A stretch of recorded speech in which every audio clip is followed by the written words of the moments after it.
Los muiscas. Como ya les he mencionado, estoy interesada en conocer un poco más a fondo sobre la cultura muisca.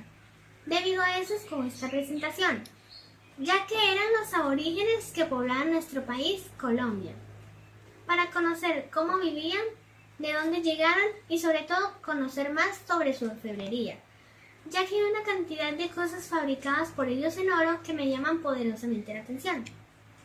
Tanto que inclusive les pedí a mis padres que me llevaran al Museo del Oro a conocerlo. Y saber también qué fue lo que ocurrió al momento de la llegada de los españoles. Esto me dará una idea de lo que somos como pueblo actualmente y por qué no hemos logrado ser un país súper desarrollado. La cultura muisca era la tercera en importancia de las Américas, después de los mayas y los incas. El término muisca significa hombre. Ellos tenían su propio lenguaje exclusivo de ellos. Este pueblo llegó a ser de aproximadamente 1 millón de personas y se ubicaron concretamente entre los departamentos de Boyacá y Cundinamarca. Aunque falta información más precisa sobre sus orígenes, está determinado que su antigüedad data del siglo VII. Tuvieron un calendario muy exacto, con 2 años. Un ordinario de 20 chías o 5 meses que se empleaba para los tiempos de paz y las transacciones. Y uno de 37 chías o 9 meses que era el año de la agricultura y las festividades religiosas. En cuanto a la astrología, religión e instituciones políticas, los muiscas aventajaron a las demás comunidades indígenas de Colombia. Tuvieron una agricultura sobresaliente y sus principales cultivos eran de maíz y papa, pero también de yuca, arracacha y batata. Y cultivaban en terrazas y en hileras, con zanjas de desagüe. Debido a la fertilidad de sus tierras, los muiscas siempre tuvieron que estar en guerra defensiva contra otros grupos vecinos que buscaban dónde sembrar. El nombre Bogotá viene de la palabra Muequetá, que en chicha significa valles con cultivos. Los muiscas tenían una organización religiosa que estaba por encima de los poderes políticos civiles, ya que sus gobernantes tenían origen divino.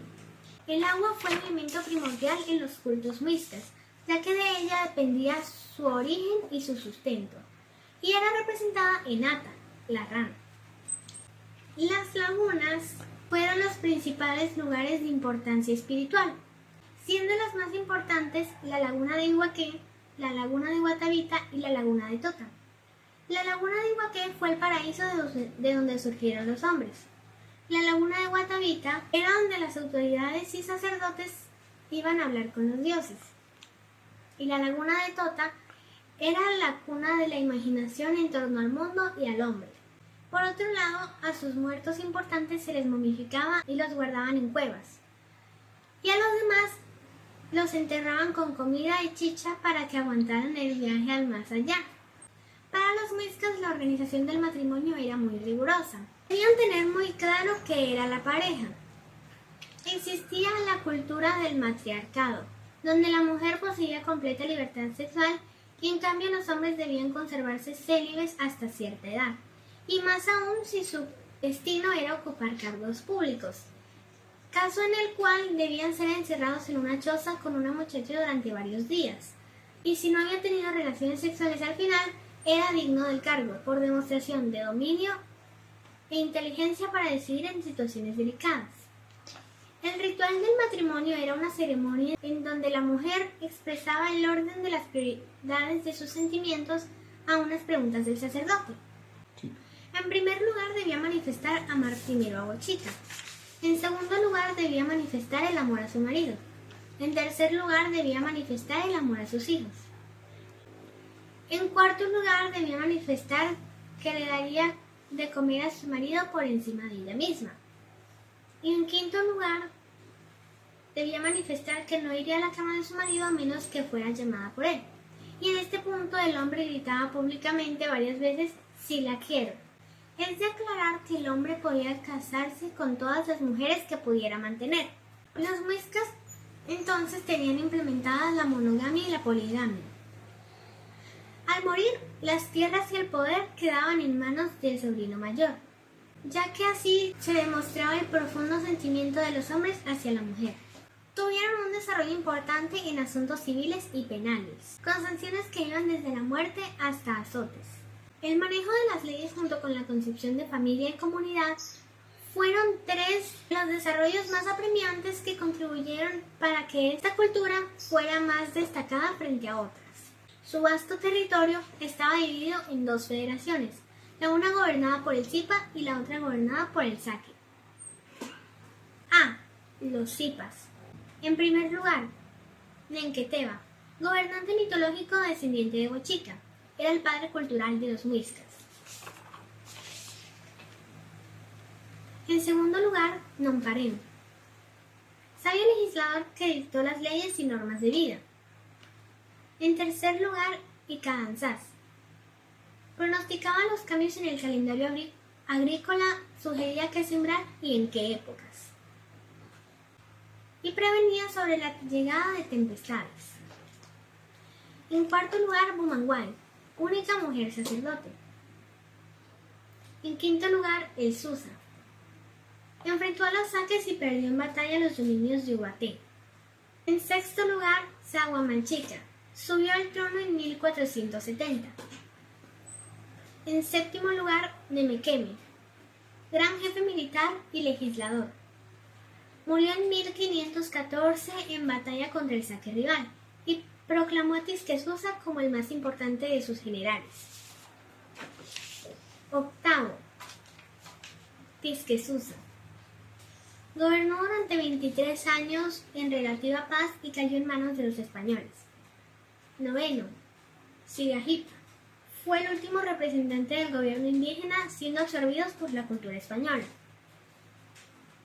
B. Los saques. En primer lugar, Huachetatomagata, uno de los hombres más consagrados al culto de los dioses. En segundo lugar, Goranchacha, hijo de una nativa con el dios del sol, mandó a edificar una ermita a Suey. En tercer lugar, Minchua, triunfó en la guerra contra el cacique Susa. En cuarto lugar, Quemuenchatocha. Después de haber estado prisionero por las tropas de Gonzalo Jiménez de Quesada, fue asesinado por sus súbditos. Y en quinto lugar, Aquimensaque, gobernó durante 2 años con buenas cualidades de mando y fue asesinado por Hernán Pérez de Quesada, marcando el fin del imperio chibcha. Los muiscas tenían rituales y ceremonias previas a la guerra en cuyas artes no eran muy avanzados y solo iban a pelear si la causa de la guerra era justa. La cerámica y orfebrería de los muiscas presenta una técnica muy avanzada, siendo una de las obras más representativas la balsa muisca, que representaba la ceremonia del dorado, la cual se hacía cuando había cambio de gobernante. Ahora les quiero leer el mito de la creación según los muiscas, haciendo un esfuerzo en inglés. Creation myth of the Muiscas. At the beginning of the world, everything was darkness, and the land and water were illuminated by the faint light of Chiminagagua. Everything was still until this Creator God gave rise to 2 gigantic black birds that flew and blew away through space, and when they opened their beaks, an incandescent light came out with which the universe was illuminated.